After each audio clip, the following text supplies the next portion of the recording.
नमस्कार दर्शक बंधु मु आचार्य आशीष आपण समस्त को हार्दिक स्वागत जनाऊँगी आमर चैनल आखि उत्कल यूट्यूब चैनल। दर्शक बंधु आमर आलोचना रोची त्रैमासिक राशिफल। आज आम राशिचक्र षष्ठ राशि विषय विवेचना करवा। राशिचक्र षष्ठ राशि कन्या राशि विषय जो व्यक्तिविशेष कन्या राशि से किपरि आपणकर एप्रिल मास मे मास एवं जून मास ये जो वर्ष 2026 आपणकर एप्रिल मासरे रविंकर राशि परिवर्तन होउची। रवि आपणकर मेष राशि को संचार करुचंती। रवि अष्टम होउचंती आपणकर गोचरार्थे। कन्या राशि राश्याधिपति होउचंती बुध आपणकर सप्तम स्थान में रही नीच अवस्था अच्छा शनि सहित मंगल सहित योग सृष्टि कर स्थिति राश्याधिपति दुर्बल होगा आपण को किसी ना किसी कष्ट रहिबो। कन्या राशि व्यक्ति विशेष माने शत्रु पीड़ारे पड़े एवं पाख पड़ोशी सहित किसी द्वंद्व उपजी पारे। बंधु बांधव सहित समस्या आसीपे। बुध होती बाणीर कारक तेणु कटुता आसीपे कथार। शारीरिक स्वास्थ्य किसी मात्रा खराब हो पाए।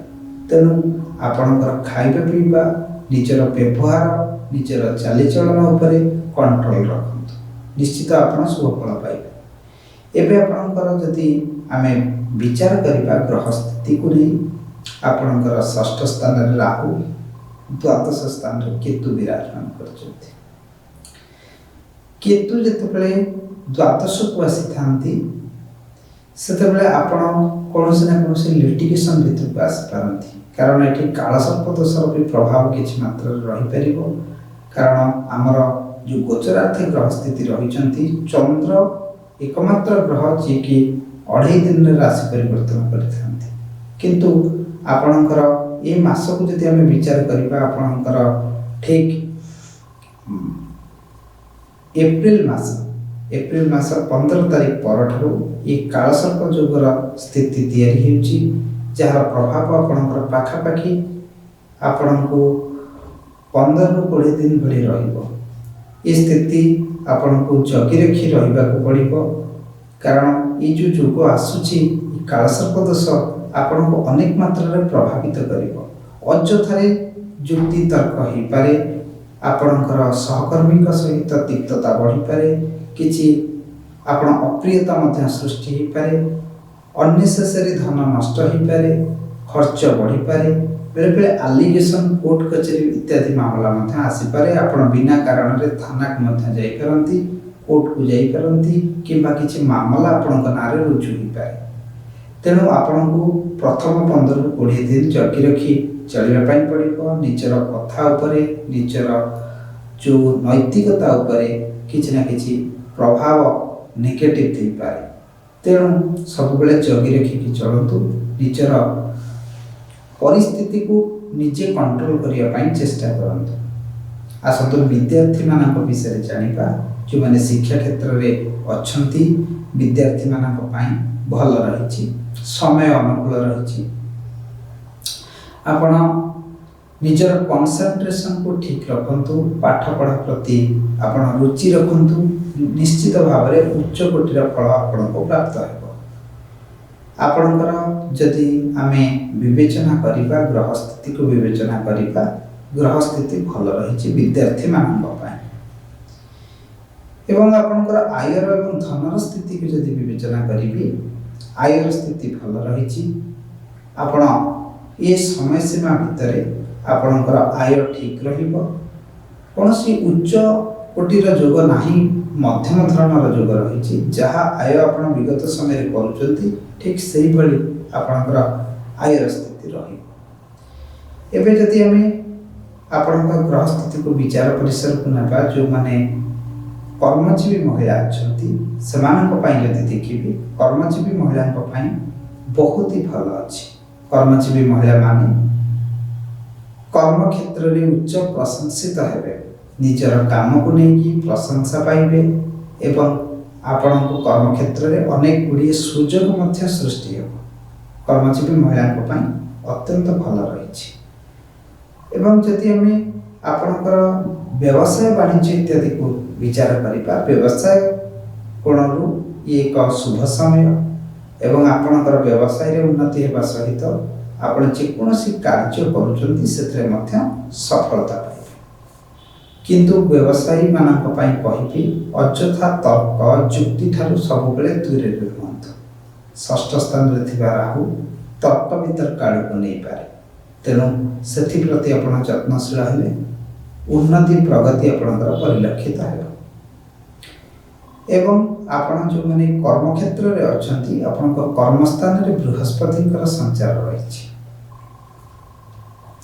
बृहस्पति सात्विकता देथांती, पवित्रता देथांती, आध्यात्मिकता देथांती एवं समस्त कार्य को सुचारू भाव में समापन करिवार शक्ति सामर्थ्य मध्य प्रदान करथांती। आपणकर गोचरार्थे गुरु दशम रे रहिचंती, ये आपणको मध्यम धरणर फल प्रदान करथांती।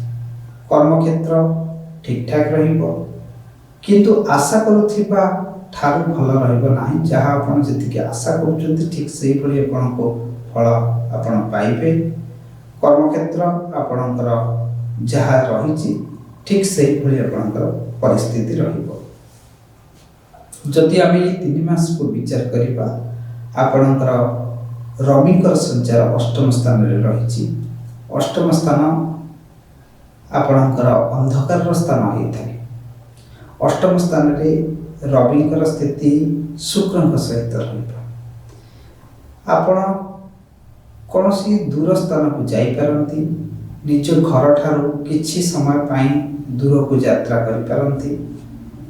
आपणकर जदि किछि आपण रिसर्च ओरिएंटेड काम करूचंती बा आपण आध्यात्मिकता रे रुचि रखिचंती, कारण रविकर अष्टमस्थ स्थान रवि होचंती ये जो रही गोचरार्थे कुंडली आम देखुचे कन्या राशि कुंडली यार द्वादश स्थान स्वामी रवि ये विपरीत राजयोग स्थिति रखुंट। एपरी स्थिति रे जो माने किसी रिसर्च एक्टिविटी करुचंती तांको पई अत्यंत सुंदर समय रही।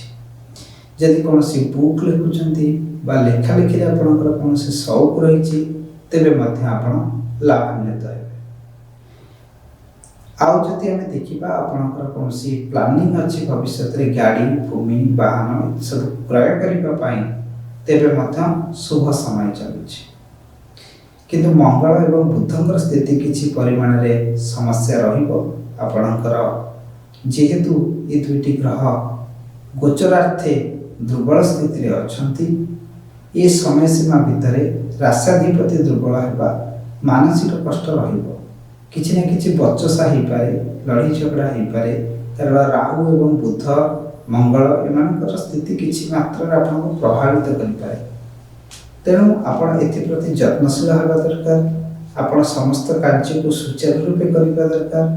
निश्चित भाव में आपको लाभ मिल। तेणु जो मानकर कन्या राशि से माने अत्यंत बुद्धिमान होती, भल प्लानिंग करि। तेणु निश्चित भाव में आपण बुद्ध भगवान पूजा आराधना करंतु। किंबा आपणकर राष्ट्राधिपति होचंती बुद्ध, तांकर इष्ट होचंती गणेश भगवान।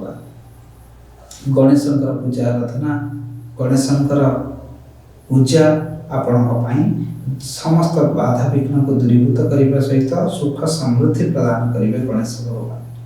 तेणु आपण नीति नियम रुहतु, समस्त कार्य को सुचारू रूप से करंतु। रहुची नमस्कार।